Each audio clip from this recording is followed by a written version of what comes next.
कृष्णा बाल विद्या मंदिर की ऑनलाइन क्लास में आपका एक बार फिर स्वागत है। आज हम कक्षा 12 विषय है भौतिक विज्ञान और जिसका छठा पांचवा चैप्टर है इलेक्ट्रिकल कंडक्शन वैद्युत चालन। आज जो हम वैद्युत चालन का अध्ययन करेंगे, अभी तक जो हमने पिछले 4 चैप्टर पढ़े हैं उसकी यूनिट थी हमारी स्थिर विद्युत की। स्थिर विद्युत की में क्या होता है कि चाहे आवेश स्वतंत्र हो या परिबद्ध हो, वो जो आवेश होता है वो स्थिर रहता है। दैनिक जीवन की हम ऐसी अनेक घटनाएं देखते हैं जिसमें जो आवेश है वो गतिमान अवस्था में रहता है। जैसे एक होता तड़ित बिजली का गिरना। जब हम देखते हैं जो बिजली तड़कती है तो वो जो आसमान आवेश जो है वो आसमान से बादलों से होते हुए जमीन पर आ जाता है, लेकिन उसमें जो आवेश है वो स्थिर नहीं रहता है। आवेश का मान ज़्यादा और कम होता है उसमें। दैनिक जीवन की और घटनाएं हैं, जैसे घड़ी का चलना होता है, टॉर्च होती है, तो इसमें जो आवेश होता है वो स्थिर होता है, बराबर आवेश चलता रहता है। तो जो वास्तव में इस चैप्टर का नाम है वैद्युत चालन, यानी कि जो वैद्युत है उसका जो जनक है वो आवेश का प्रवाह है, यानी कि आवेश का प्रवाह ही वैद्युत धारा कहलाता है।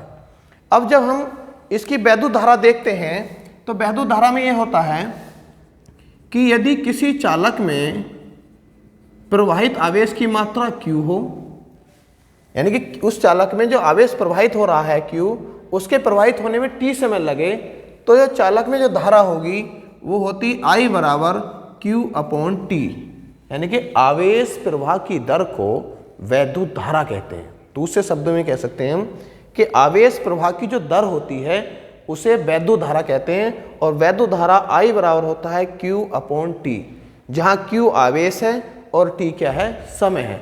वैद्युत धारा का जो मात्रक होगा, वैद्युत धारा का मात्रक, तो हम देखते हैं आवेश का मात्रक है कूलाम और समय का मात्रक होता है सेकंड, कूलाम प्रति सेकंड या एम्पियर, यानी कि 1 एम्पियर बराबर होता है 1 एम्पियर बराबर होता है 1 कूलाम प्रति सेकेंड।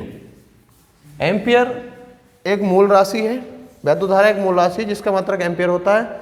इसकी जो बीमा होती है वैद्युत धारा की वो भी A होती है।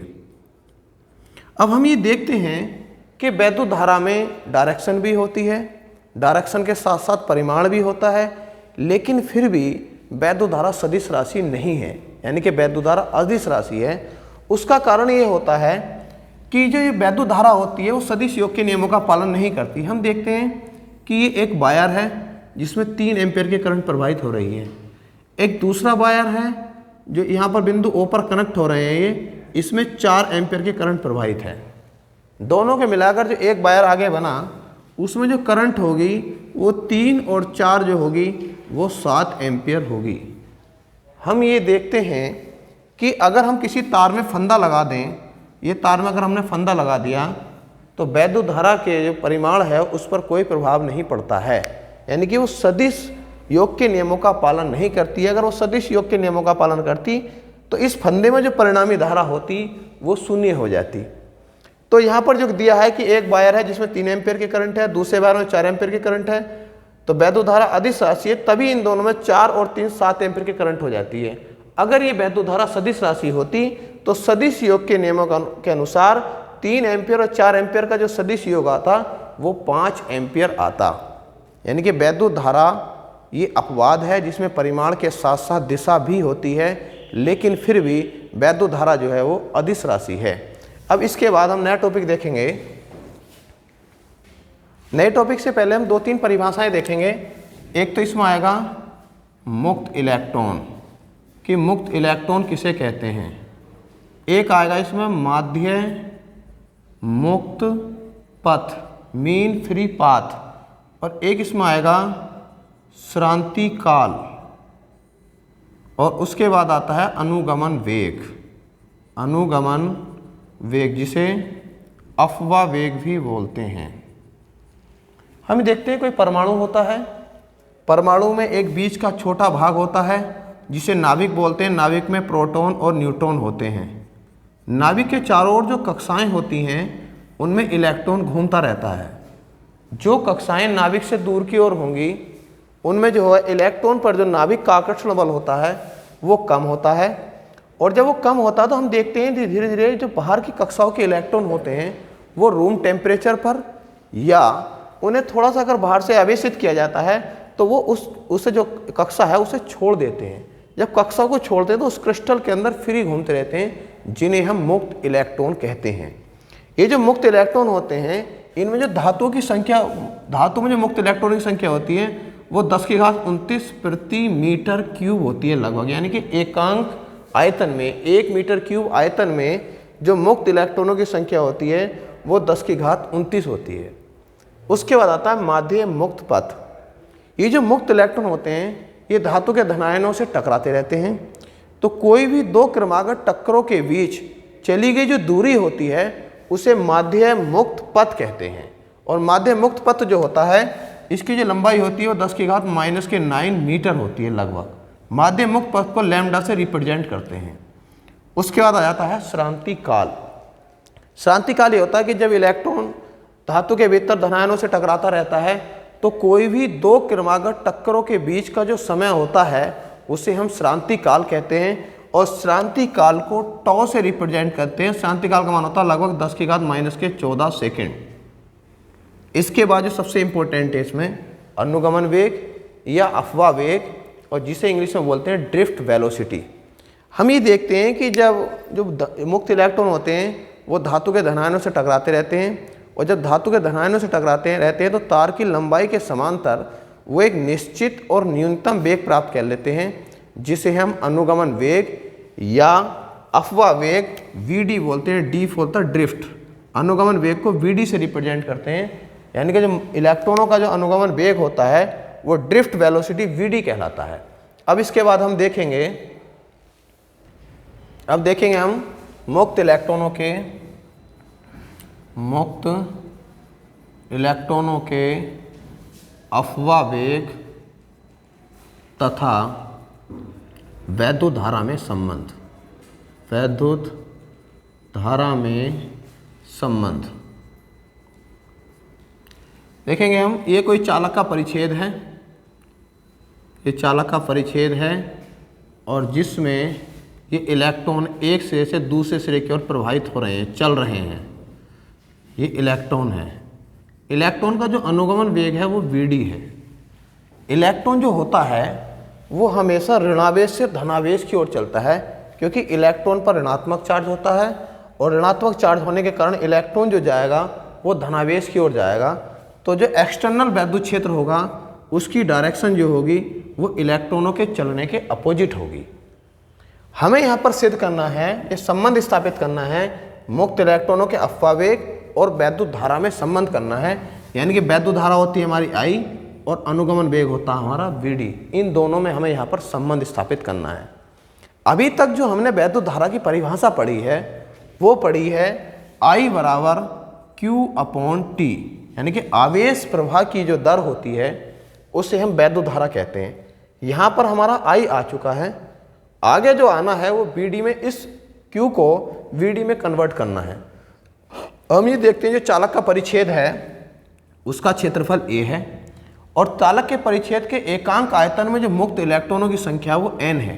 यहाँ पर ये ध्यान रखना जो n है इलेक्ट्रॉनों की संख्या ये एकांक आयतन में है।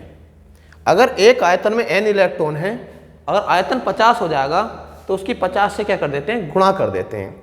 अब दूसरी बात इसके बीच में ये बात आ जाती है, आपने पढ़ा होगा चाल बराबर दूरी बटे समय। चाल बराबर दूरी बटे समय है, अगर समय 1 सेकंड हो जाए, समय 1 सेकंड होगा तो चाल क्या हो जाएगी, हमारी दूरी हो जाएगी।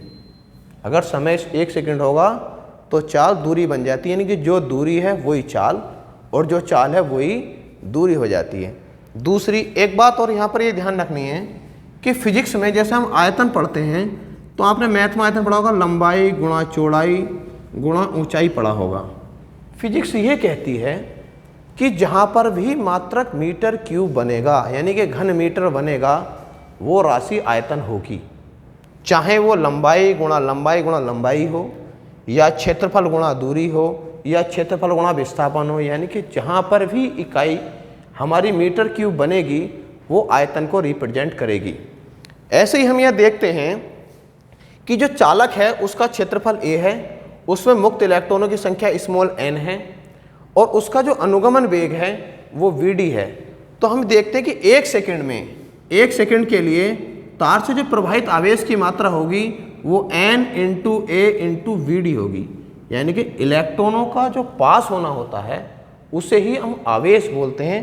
इलेक्ट्रॉनों की संख्या थी n, क्षेत्रफल है उसका a और bd यहाँ पर वेग है, लेकिन एक सेकंड के लिए जो वेग होगा वो दूरी का काम करेगा, यानी कि क्षेत्रफल इंटू दूरी आयतन। एकांक आयतन में n इलेक्ट्रॉन है, कुल आयतन है a इंटू vd, तो इलेक्ट्रॉनों की जो संख्या हो जाएगी वो n into a into vd हो जाएगी एक सेकंड में। अगर हम देखते हैं कि t सेकंड में प्रवाहित आवेश की जो मात्रा होगी q वो होगी n into a into vd into t। एक सेकंड में इतना था, t सेकंड में उसकी t से मल्टीप्लाई कर देंगे, इसे समीकरण 1 डाल देंगे। समीकरण 1 से I बराबर होता है q अपॉन t, q का मान रखेंगे n into a into vd into t upon t, t से t कट जाएगा तो ये आ जाएगा I बराबर n e a vd। ये हमारा वैद्युत धारा और अनुगमन वेग में संबंध हो जाता है। एक बार फिर देख लेंगे, ये कोई चालक था, चालक का परिच्छेद है जिसमें इलेक्ट्रॉन है एक सिरे से दूसरे सिरे की ओर प्रवाहित हो रहे हैं, और जो वैद्युत धारा वैद्युत क्षेत्र होता है वो इलेक्ट्रॉनों का अपोजिट होता है, क्योंकि उसकी डायरेक्शन प्लस से माइनस की ओर होती है और इलेक्ट्रॉन ऋणावेश से धनावेश की ओर चलता है। वो ये कहता है कि ये जो चालक है इसके जो परिच्छेद है उसका क्षेत्रफल a है और चालक के एकांक आयतन में जो मुक्त इलेक्ट्रॉनों की संख्या है वो स्मॉल n है। आपको मैंने अभी ये बताया है कि अगर एकांक आयतन में n इलेक्ट्रॉन होंगे तो जितना भी आयतन होता है उसकी मल्टीप्लाई कर देते हैं तो पूरे परिच्छेद में जो इलेक्ट्रॉनों की संख्या है वो फाइंड आउट हो जाती है।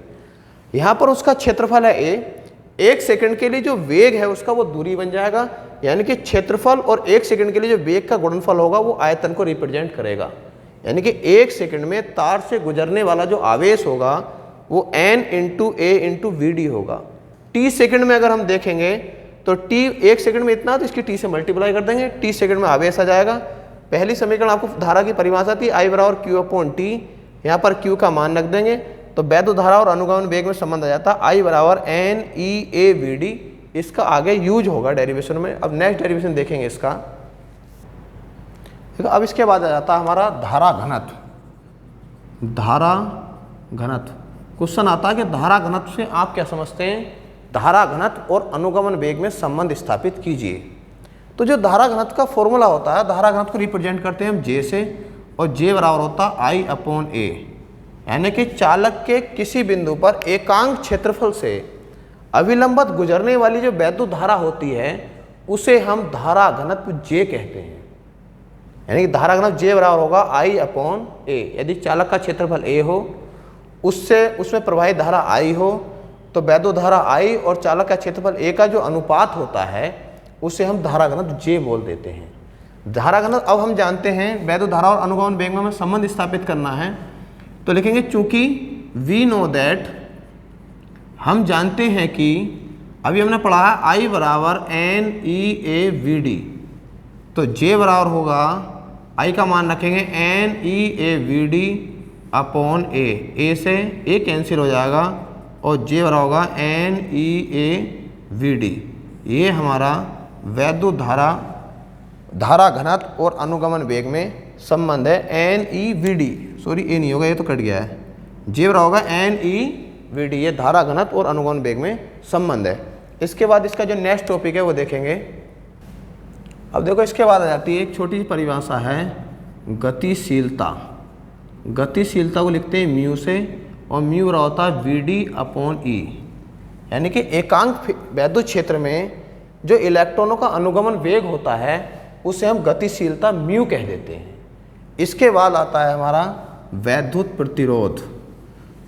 वैद्युत प्रतिरोध का मतलब होता है बाधा, यानी कि वैद्युत के मार्ग में जो बाधा बनती है उसे हम वैद्युत प्रतिरोध कहते हैं। वैद्युत प्रतिरोध होता है हमारा R से रिप्रेजेंट करते हैं वैद्युत प्रतिरोध को। वो कहता है कि यदि कोई चालक हो, उस चालक के सिरों पर लगाया गया विभवांतर हो V और उसमें बहने वाली धारा हो I, तो V और I का जो अनुपात होता है उसे हम वैद्युत प्रतिरोध R कहते हैं, यानी कि R बराबर होता है V/I। ये हो जाएगी। फिर दोबारा सुन लेंगे इसकी परिभाषा।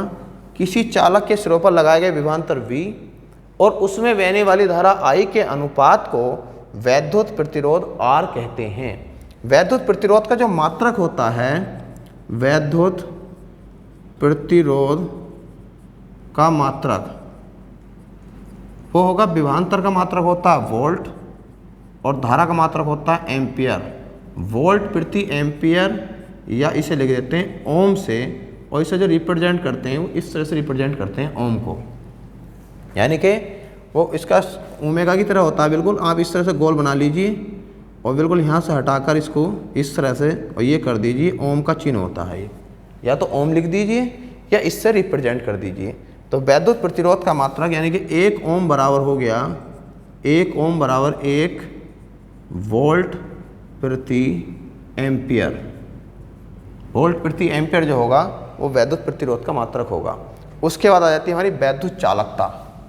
वैद्युत चालकता, वैद्युत चालकता होती है वैद्युत प्रतिरोध का जो व्युत्क्रम होता है उसे वैद्युत चालकता कहते हैं। यानी वैद्युत चालकता बराबर 1 वैद्युत प्रतिरोध, 1 वैद्युत प्रतिरोध। वैद्युत प्रतिरोध का मात्रक होता है ओम, तो 1 कितना हो जाएगा ओम, या ओम इनवर्स भी कह देते हैं, ओम इनवर्स, या इसे बोलते हैं मोह, इसका मात्रक MHO, मोह कह देते हैं।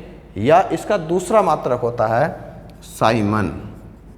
वैद्युत प्रतिरोध का दूसरा मात्रक होता है साइमन, वैद्युत चालकता का। इसके बाद नेक्स्ट टॉपिक देखेंगे इसका। अब है इसके बाद ओम का नियम। क्वेश्चन आता है ओम का नियम। क्वेश्चन जब भी आएगा वो ये आएगा कि ओम के नियम से आप क्या समझते हैं। अनुगमन वेग के आधार पर ओम के नियम की व्युत्पत्ति दीजिए। इस चैप्टर का सबसे इम्पोर्टेंट क्वेश्चन है और आप ये मान के चलिए कि 99% बोर्ड में क्वेश्चन आएगा। हमें बताना है यहाँ पर पहले ओम का नियम वो लिखेंगे, उसके बाद ड्रिफ्ट वेलोसिटी के बेस पर हमें जो ओम्स लॉ को प्रूफ करना है। यहाँ पर ओम का जो नियम होता है ये केवल धातु चालकों के लिए सत्य होता है। वो ये कहता है यदि किसी चालक की भौतिक अवस्था जैसे ताप आदि में अगर कोई परिवर्तन ना करें तो चालक के सिरों पर लगाए गए विभवांतर V और उसमें बहने वाली धारा I का जो अनुपात होता है वो एक नियतांक होता है। ये ओम का नियम होता है। यानी कि दोबारा एक बार फिर सुन लेंगे, किसी चालक की भौतिक अवस्था जैसे ताप आदि में अगर कोई परिवर्तन न हो तो उसके सिरों पर लगाए गए विभवांतर V और उसमें बहने वाली धारा I का जो अनुपात है वो एक नियतांक होता है। ये बात हमें ड्रिफ्ट वेलोसिटी के आधार पर यहाँ पर प्रूफ भी करनी है। हम ये देखते हैं कि अगर हम विभवांतर और धारा के बीच ग्राफ खींच देते हैं, ये इस पर हमारा विभवांतर है और y अक्ष पर हमारी धारा है, तो विभवांतर V और धारा I के बीच जो ग्राफ होता है वो एक सरल रेखा होता है और यहाँ पर इस पर लिख देते हैं धातु। यानी कि ये बात केवल धातु चालकों के लिए सत्य है, अधातु चालकों के लिए बात सत्य नहीं है। ड्रिफ्ट वेलोसिटी के आधार पर हमें ओम के नियम को यहाँ पर प्रूफ करना है। तो हम ये देखते हैं, उसका जब प्रूफ देखेंगे हम, तो अब हमें प्रूफ करना है कि V/I बराबर होगा नियतांक। अभी हमने पहले पढ़ा था वैद्युत धारा और अनुगमन वेग में संबंध था I बराबर NEAVD। इस समीकरण 1 डाल देंगे। हम देखते हैं जब किसी चालक में वैद्युत धारा होगी तो वहाँ पर वैद्युत क्षेत्र होगा। यहाँ पर अगर कोई चालक तार है उसकी लंबाई L हो तो जो वैद्युत क्षेत्र होगा E बराबर वो होता V/L। वैद्युत क्षेत्र होगा तो वैद्युत बल भी होगा, यानी कि प्रत्येक इलेक्ट्रॉन पर लगने वाला बल, प्रत्येक इलेक्ट्रॉन पर लगने वाला बल वो होता है F बराबर EE। E होता है इलेक्ट्रॉन पर आवेश और E होती है वैद्युत क्षेत्र की तीव्रता। सामान्य में F बराबर QE होता है, Q जो होता है वो चालक का आवेश होता है, या इलेक्ट्रॉन पर बल है तो आवेश भी इलेक्ट्रॉन का लगेगा। तो F बराबर EV अपॉन होगा L। न्यूटन के दूसरे नियम से इलेक्ट्रॉन चल रहा है, वेग में परिवर्तन होगा, त्वरण होगा, इलेक्ट्रॉन का मास होता है, तो F बराबर हो जाता है हमारा ma बराबर हो गया EV अपॉन L। तो A बराबर हो जाएगा EV अपॉन LM।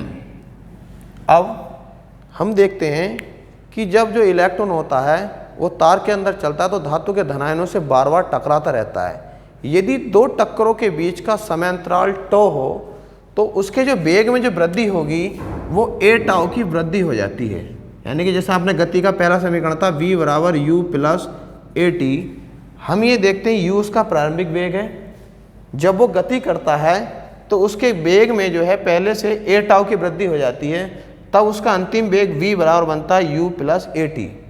यहाँ पर भी उसके आधार पर एक इलेक्ट्रॉन होगा तो उसका जो वेलोसिटी होगी vd बराबर u प्लस a टाउ हो जाएगी।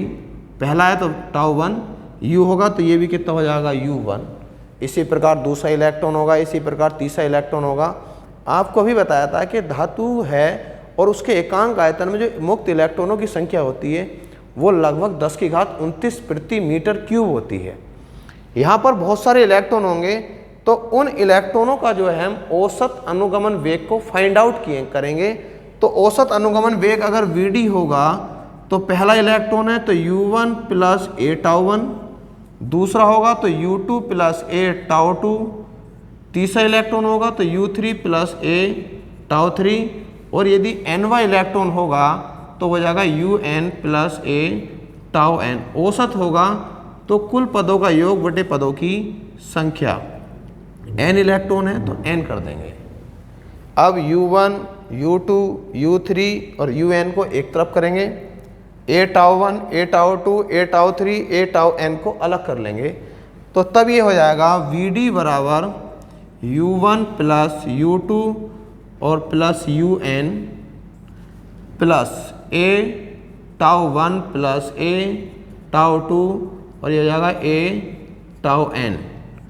n इसके बटे में अलग कर देंगे और n को इसके बटे में लिखेंगे अलग। हम ये देखेंगे अब कि जो vd है, vd बराबर होगा u1 plus u2 plus un एक हो गया प्लस a और टाउ 1 प्लस टाउ 2 और ये हो जाएगा टाउ n। इसके बटे में n अलग और इसके बटे में n अलग। प्रारंभ में जो उसका प्रारंभिक वेग होता है वो 0 होता है, तब ये vd बराबर हो जाएगा 0 plus a tau 1 tau 2 tau 3, तो n तक है तो ये हो जाएगा n टाउ बटे n। n से n कट जाएगा और vd बराबर हो जाएगा हमारा a टाउ। आपने a का मान यानी कि त्वरण का मान पहले ही निकाल रखा है और त्वरण हमारा था a बराबर EV अपॉन LM। तो vd बराबर हो जाएगा vd बराबर EV अपॉन LM टाउ। यहाँ पर ये ध्यान रखेंगे E इलेक्ट्रॉन पर आवेश, V उसके सिरों पर विभवांतर, L चालक की लंबाई, M इलेक्ट्रॉन का द्रव्यमान और टाउ उसका श्रांति काल है। Vd का मान आ गया EV टाउ अपॉन LM। इस मान को उठाकर हम समीकरण 1 में रख देंगे तो तब हमारा आ जाता है, यहाँ पर लिख लेते हैं कि Vd का मान समीकरण 1 में रखने पर लिखेंगे Vd का मान समीकरण 1 में रखने पर। जब समीकरण 1 में रखेंगे तो समीकरण 1 थी हमारी I बराबर NEAVD, तो I बराबर NEA, VD का मान है EV अपॉन LM और टाउ। हमें प्रूफ करना है कि V अपॉन I का जो नियतांक, V अपॉन I का जो अनुपात है वो एक नियतांक होना चाहिए, कांस्टेंट होना चाहिए। तो हम देखेंगे कि I अपॉन V बराबर, इस B को बटे में ले आएंगे तो NE, एक ये है एक ये है तो E स्क्वायर हो जाएगा a tau upon LM। V upon I है, इसको पलट देंगे तो V अपॉन I बराबर LM upon NE square a tau. ये हो जाएगा हमारा V अपॉन I बराबर LM upon NE square a tau. आपको बताया था कि जो चालक तार होगा उसकी लंबाई निश्चित होगी, लंबाई निश्चित होगी, तार दिया गया तो उसका क्षेत्रफल भी निश्चित होगा, m इलेक्ट्रॉन का द्रव्यमान है निश्चित होता है, n इलेक्ट्रॉनों की संख्या होती है, धातु में बता दिया कि एकांक आयतन है, मुक्त इलेक्ट्रॉनों की संख्या 10⁻29 होती है, e इलेक्ट्रॉन पर आवेश है और t उसका शांति काल है। यानी कि इसकी जो चार चीज़ें हैं ये बिल्कुल नियत होती हैं। तो तब हम लिख देते हैं कि V/I बराबर कॉन्स्टेंट, यानी कि V किसी चालक के सिरों पर लगाया गया विभवांतर V और उसमें बहने वाली धारा I का जो अनुपात है वो एक नियतांक आता है और ये जो नियतांक होता है ये चालक के प्रतिरोध के बराबर होता है। यानी कि V/I बराबर होता है R, यानी कि यहाँ से जो R का मान आएगा वो R बराबर हो जाएगा Lm/NE²A/τ। इस प्रकार ये ओम का नियम यहाँ पर प्रूफ हो जाता है, बहुत इंपॉर्टेंट है। इसके बाद नेक्स्ट टॉपिक देखेंगे इसका। नेक्स्ट आप देखेंगे विशिष्ट प्रतिरोध। विशिष्ट प्रतिरोध, विशिष्ट प्रतिरोध को लिखते हैं रो से।